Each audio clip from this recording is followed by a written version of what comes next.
My name is Megan Dickin. I served in the Peace Corps in Peru 2009 through 2010, 1 year. And my village was called Siches in the province of Piura in Peru. It's in the north part, and so the capital city was Piura. I also had a good host family in my village, and they taught me how to knit, which was fun. And so I have a sweater that I knitted with them, and I think everybody in Peru knows how to knit, actually, whether it's hats or sweaters. And they told me I was going to knit one day. They just said, "You're going to learn to knit," and I said, "Okay." And they said, "What do you want to knit?" And I said, "Well, how about we start with a scarf, something simple, just straight lines." And they said, "No, you're going to knit a sweater." And I said, "Well, okay." So we went and we picked out some hot pink yarn and set to work. And I mean, my knitting skills were not good. It took me forever to figure it out.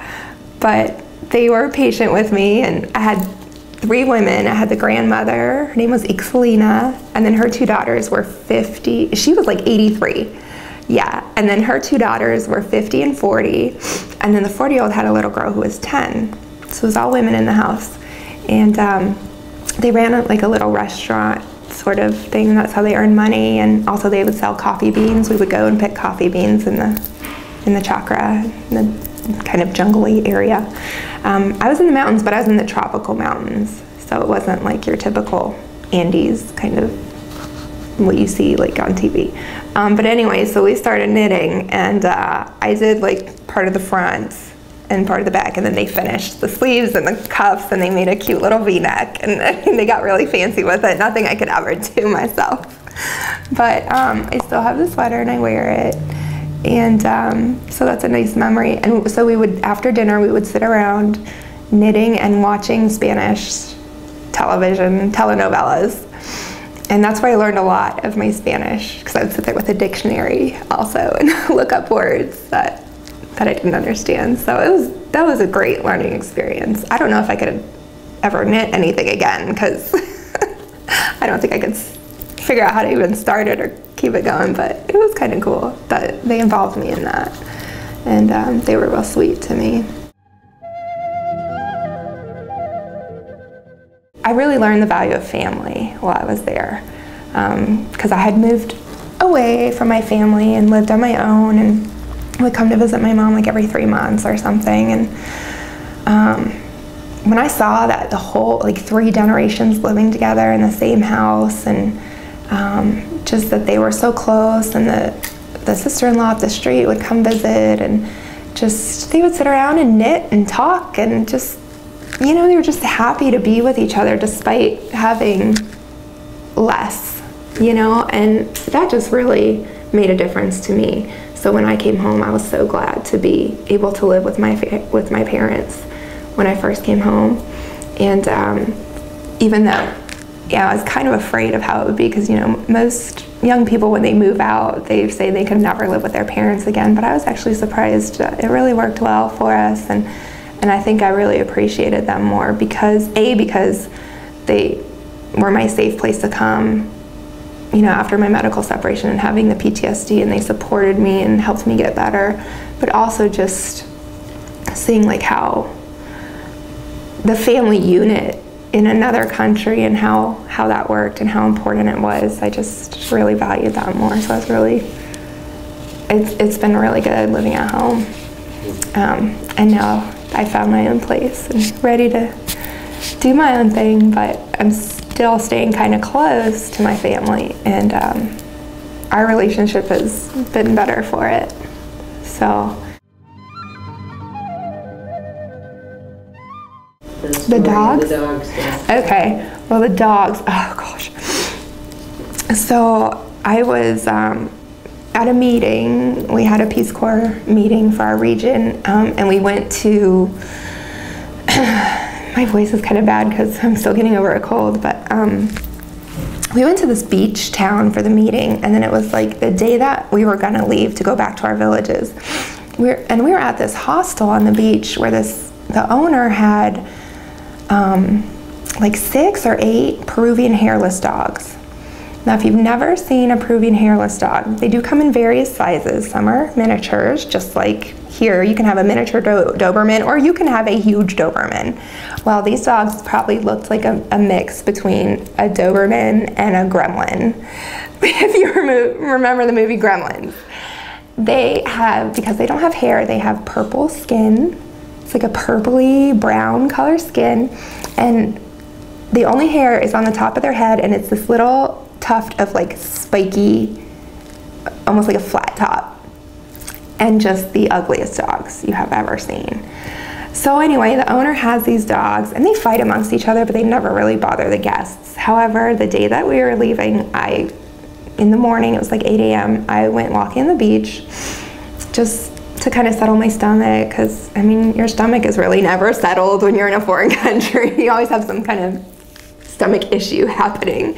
But so I was just walking on the beach to get some fresh air, and the dogs were at the hostel, in the back of the hostel, playing with each other in a group, probably like, I don't know, maybe 25 yards away, or I'm not really good with distance, but I'd say like less than half a football field. So anyway, I was walking, and they were playing, and they saw me, and they stopped, and they turned, and they ran and just bolted towards me. And I'm in the soft sand, and I see them coming and running and barking and just in attack mode. And I'm like, oh my God, what do I do? And I saw a big stick, so I ran forward to get the stick, but I didn't make it in time.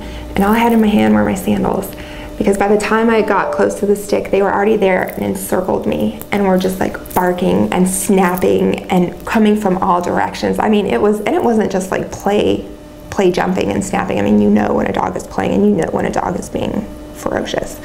And these dogs were ferocious and just coming from all angles. And I had my sandals, and I'm like swinging them and yelling, and there was nothing I could do. And one dog finally, like, one scratched me on the arm, and another one came from behind and connected and bit me in the hip.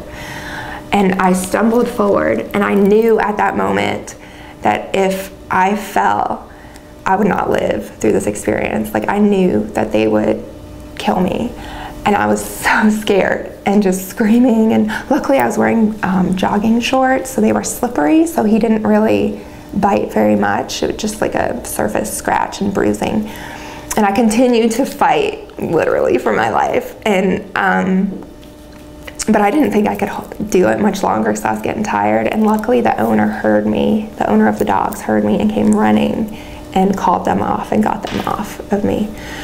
And I was just so upset. And it was like, you know, that combined with everything else that had happened, and just, you know, being so far away from home, and it just, it was just really tough. And luckily the dogs, most people don't take care of their dogs in Peru, and but he had vaccination papers, thank goodness. So I knew that I wasn't gonna get rabies or anything.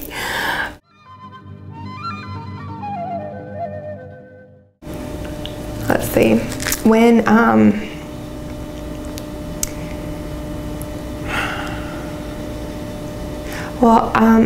like I had mentioned before, I just received the DVDs from the interview that the Peace Corps did with me during staging in September of 2009, because they were doing a story about third-generation volunteers. And so my grandpa, Kevin O'Donnell, came to Washington, D.C., came to my staging.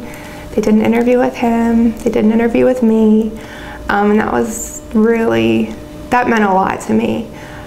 And then after everything happened in Peru, I kind of talked to him about it, and you know, he had sympathy and everything, and but I didn't really hear like a lot. I wanted to get like some stories from him about other things that had happened to other volunteers and other traumatic things, and I didn't really, I guess, get a lot of that. And he kind of just tried to encourage me to just move forward and everything.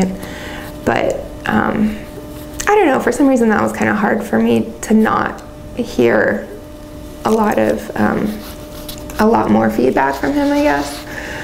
And then we stayed in touch, of course, and he lived in another state, but when he was sick and when he was basically on his deathbed, when we knew that things were kind of getting worse because he had gotten pneumonia, and he specifically asked to speak to me, to have one of his sons call me, and one of my uncles, and so they called me, and he told me that he was so proud of me for, because he knew that I was working again, and I was building my own business with some other things, and looking to move, find my own place, and that I was just doing really good. And he told me that he was so proud of me for not letting all those bad experiences in Peru hold me back, and for moving forward with my life. And because he was that kind of guy that, not that he would just brush things off, but very realistic of just, this has happened, and we're going to deal with this, and then we're going to move forward and not let the past hold us back. And so just that he called and wanted to speak to me specifically and tell me that was really really important to me. And so I was just really proud to be part of his legacy from the beginning till the end, despite all the bad things that happened. And there were so many people at his funeral from the Peace Corps, and they gave us a flag in a case that was an American flag and a Peace Corps flag. They presented that to us at the funeral, and he was really at peace and ready when he went, and I think that made everything so much easier. And it was really, his funeral was like a celebration of his life, and so many good memories from so many people whose lives he touched and impacted, and Korean people there, and I mean, just an outpouring of recognition and support. And you could just see how many, just what he had done through the Peace Corps had impacted people in a big way. And so I think that's one of the best things that you can leave behind is, a memory and a legacy of how you've helped people. And you could just see in the number of people that were there and the things that they said that he'd really had a spirit of giving and of encouraging and of just... The best part of the story is he got past his realism to contact you specifically to express his love to you, in fact, and that was in support in a very real way. I think that's the best part of the story. Yeah, I do too. Yeah, that was huge to me. So you're right. I'm glad you said that, because yeah, it really is.